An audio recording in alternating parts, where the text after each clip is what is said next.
Zoti Vangjeli, me ju e kam të ndryshme pyetjen.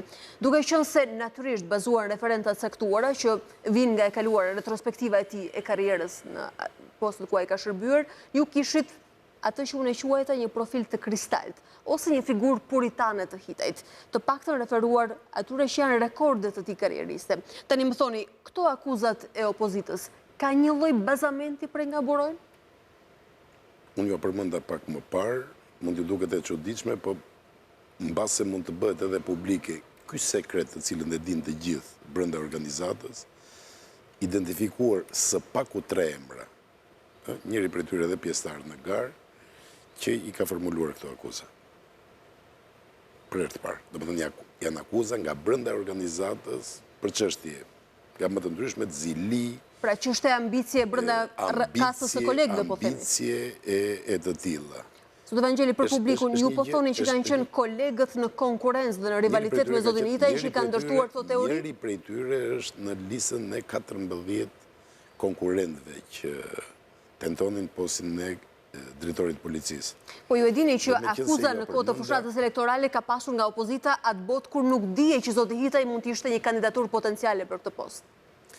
Pra nuk janë të fabrikuara të gjitha nga kolegët. Nuk ka pasur asnjë provë konkrete nga zoti Bardhi që të vijonte... Se ju i mbani mend tonet e akuzave? Që të vijonte denoncimin e tij.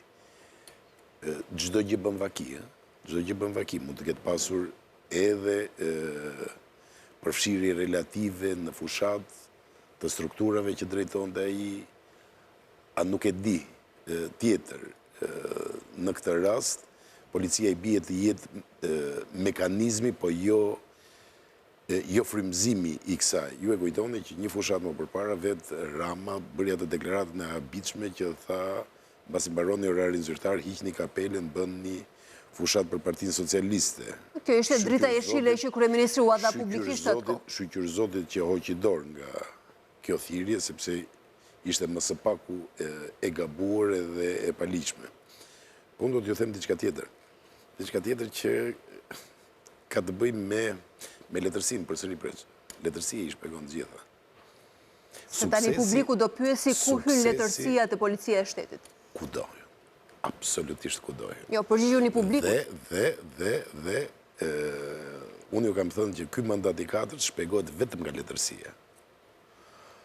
Nuk keni folur për mandatin e 4 të Edi Ramës, ne po flasim për policinë e shtetit. Përfshirë çdo gjë. Apo keni folur për të gjithë pazullin e Republikës së Shqipërisë.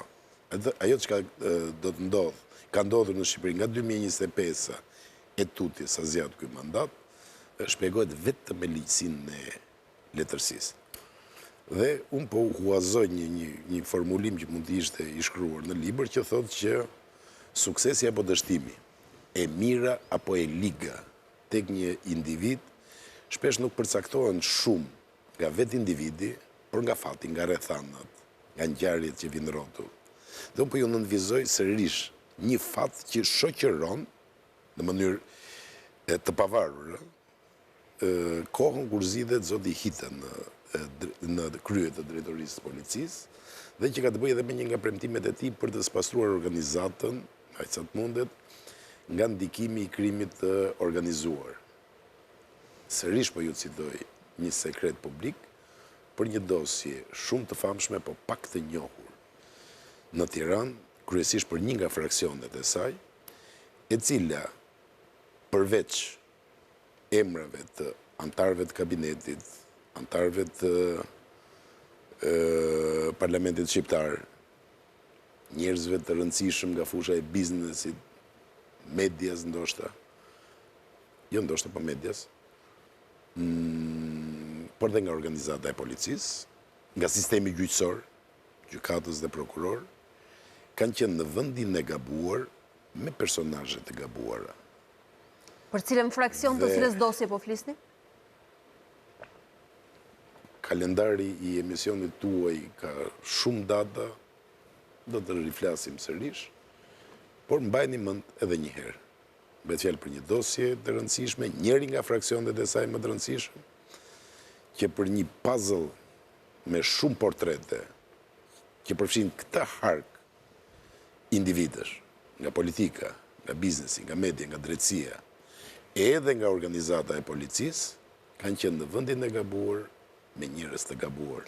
Ju pse vutrën dukje, ku hyn ose ku përjashtohet emri zotit Hitaj në këtë rast? Fati, sepse e thënë prapë edhe një herë në mënyrë të përgjithshme. Nuk mund të ketë sukses edhe kjo organizat, nëse do të vepronte si një ishull i veçuar. Kjo dosje që është në dorë të SPAK-ut, që është duke u hetuar intensivisht, është një shkas më shumë, gol më duket. Keni dëgjuar besoj reagimin e regjisë tani, regjia më thotë që nuk ka gol, kështu që mund të vazhdoni të qetë analizën tuaj.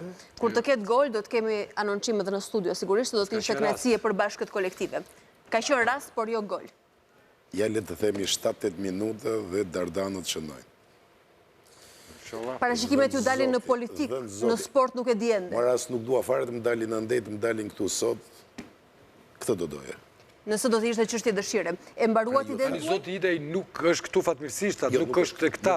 Nuk është këtu, pra prandaj e pyeta, përjashtohet apo jo? Për organizatën do të jetë e rëndësishme, sepse mund të ketë një listë domethënëse.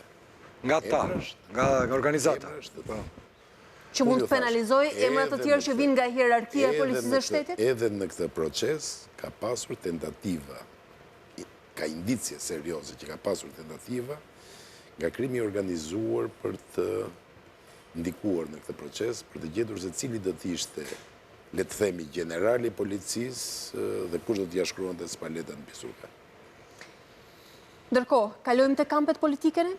Sepse policia e shtetit besoj se u ezaurua si epizodi i cili gjithsesi mbetet i pashkëputshëm nga politika. Për punë ditësh në protestën e parë që do të bëjë opozita, policia do të ketë një test me drejtuesin e ri dhe si do ta kaloj këtë test. Nëse vazhdon avazi i gazit, atëherë kjo do të ishte një shenjë e keqe. Të shohim sepse testi ku formalisht ra zoti Proda ishte ai një proteste. Formalisht edhe pyes edhe jep një përgjigje. E konsideruat përgjigje pyetjen time, kështu që unë po e reduktoj me kaq. Mirë do të ishte që në Tiranë të kishte më shumë gaz, se jemi shumë të zymë, po jo gaz lotësielës. Të rrim pak tek ky gazi që kanë shpërndar partitë politike? Le të ketë gazi të nxjerr lot nga syt, por jo gaz lotësielës.